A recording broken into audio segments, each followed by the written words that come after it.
popote ulipo, hujambo na karibu katika Mwangaza wa Kididi awamu ya saa 10.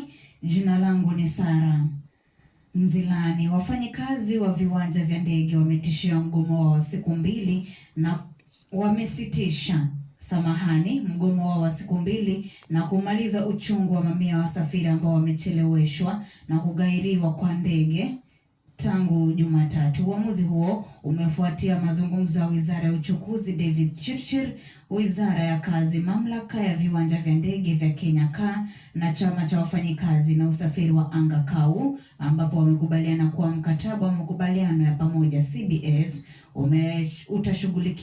utashughulikia malalamishi yaliyotolewa na wafanyikazi wa uwanja huo. Makubaliano yaliyofikiwa leo Februari 17 ni afueni kwa kukaribisha kwa wasafiri wengi ambao baadhi ya hawakuwa na uhakika wa safari zao za ndege. Mapema siku hiyo, baadhi ya mashirika ya ndege yaliripoti kuchelewa kwa hadi saa 4 katika uwanja wa ndege wa kimataifa wa Jomo Kenyatta. Aidha, KAA imekaribisha maamuzi hayo kwa sababu usumbufu huo umelemaza shughuli zote za uwanja wa ndege na hivyo kuibua wasiwasi wa usalama na kuwafanya kuamsha hatua za dharura. KAU imesema kuwa uamuzi huo ulisababishwa na mahitaji ya malipo bora na mazingira duni ya kazi.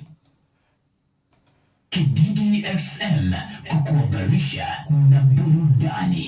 Na wafanyikazi wanaolipwa mishahara kote nchini wanaweza kupata afueni baada ya mamlaka ya ushuru ya Kenya KRA kutangaza mchakato rahisi wa kuwasilisha marejesho ya ushuru ya kila mwaka kupitia jukwaa lake la iTax.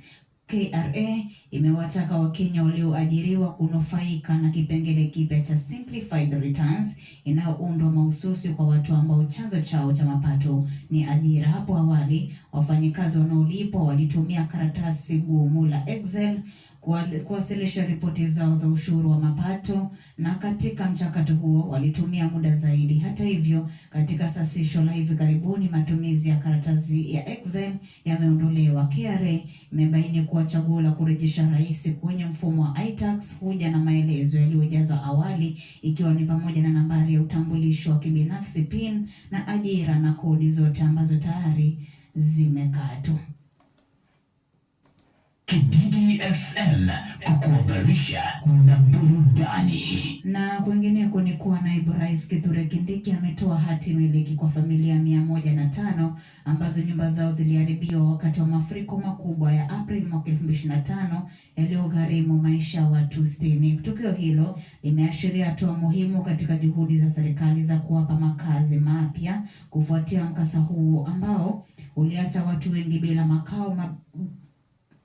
makao baada ya bwawa lao kubebwa na maji. Wamiliki wa nyumba walioathiriwa wamepokea vifurushi vya ardhi, hati miliki na kuwapa njia ya kujenga upya maisha yao na usalama zaidi. Akihutubia wakazi katika hafla hiyo, Kindiki amesema kuwa serikali pia itatenga ardhi kwa familia 56 ambazo zimekuwa zikikodisha nyumba zilizoharibiwa na mafuriko, na amethibitisha kuwa wamiliki wa nyumba na wapangaji wote walioathiriwa na maafa watafaidika na mpango wa makazi mapya. Mbali na ugawaji wa ardhi, kila familia inatazamiwa kupokea shilingi 20,000 kama sehemu ya usaidizi wa haraka wa kifedha ili kuwasaidia kuanza upya maisha yao. Naibu Rais amesema kuwa Wizara ya Ardhi imeagiza kuharakisha uchakataji wa utoaji wa nyaraka zilizosalia ili kuhakikisha kunakuwa na mabadiliko mazuri kwa walengwa. Aidha, Kindiki amedokeza kuwa mipango ya uwezeshaji vijana zinazoungwa mkono na serikali, ikiwa ni pamoja na Nyota, kazi za mtandaoni na kazi majuu, akizitaja kama njia mojawapo muhimu za kutengeneza ajira na kuongeza kipato. Kididi FM kukuhabarisha na burudani. Na katika habari zingine ni kuwa taasisi ya ukuzaji mtaala ya Kenya KICD imesema kuwa imejitolea kukamilisha kituo chake cha rasilimali za elimu ERC ambacho kinatarajiwa kuchukua jukumu muhimu katika uanzishaji wa mtaala unaozingatia umahiri CBC na kuwapa watafiti wa taasisi hiyo nafasi za kutosha ya kuiga, kupima na kuboresha mikakati ya ufundishaji. Hizi ni pamoja na mikakati ya utoaji wa masomo mapya kama vile sayansi ya anga na baharini. ERC amesema inatarajia kuwezesha KICD kupanua uwezo wake wa utekelezaji bora kwa CBC. KICD mwaka jana ilisema itatumia shilingi milioni 400 katika kuendeleza mradi huo na kukamilisha awamu ya kwanza kati ya 6. Ujenzi wa ERC ambao umeweka katika makao makuu ya KICD kwenye barabara kuu ya Murang'a ulianza mwaka 2011 na ulitarajiwa kukamilika ndani ya miaka 4, lakini ukosefu wa fedha ulizuia mradi huo kuwa mwongo mmoja na nusu. Kididi FM kukuhabarisha na burudani. Na tukiendelea ni kuwa serikali imezidisha juhudi za kuwajumuisha kina mama vijana katika mfumo wa elimu, huku akina mama vijana wasiopungua 200 katika eneo bunge la Bomasi, kaunti ya Kisii, wakinufaika na mpango wa kuwapa uwezo unaolenga kuwasaidia kurejea shuleni. Akizungumza wakati wa kongamano la uwezeshaji mjini Kisii, katibu mkuu wa elimu Julius Bitok amesisitiza dhamira ya serikali ya kutekeleza kikamilifu sera ya Kenya ya kuingia shuleni, ambayo inaruhusu wasichana wanaoacha shule kutokana na ujauzito kuanza tena kujifunza baada ya kujifungua, wakati miongozo ya Kenya kurudi tena ikitoa mfumo wazi wa kurejea kwa kina mama vijana shuleni. Bitok amekiri kwamba unyanyapaa, umaskini na ukosefu wa ufahamu unaendelea kuwazuia kina mama wengi wachanga kurejesha masomo yao shuleni. Aidha, amebaini kuwa Wizara ya Elimu sasa inafanya kazi kwa karibu na serikali za kaunti, machifu, wasimamizi wa shule na viongozi wa kidini kufuatilia wanafunzi walioathiriwa na kuhimiza familia kusaidia mabinti zao kurejea shuleni. Pia amewataka wakuu wa shule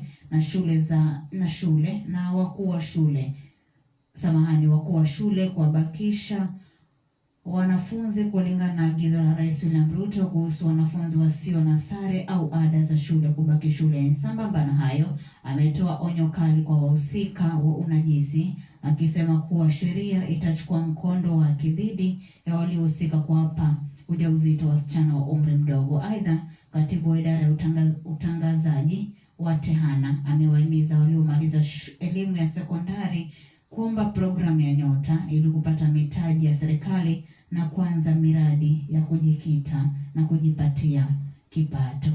Kididi FM kukuhabarisha na burudani.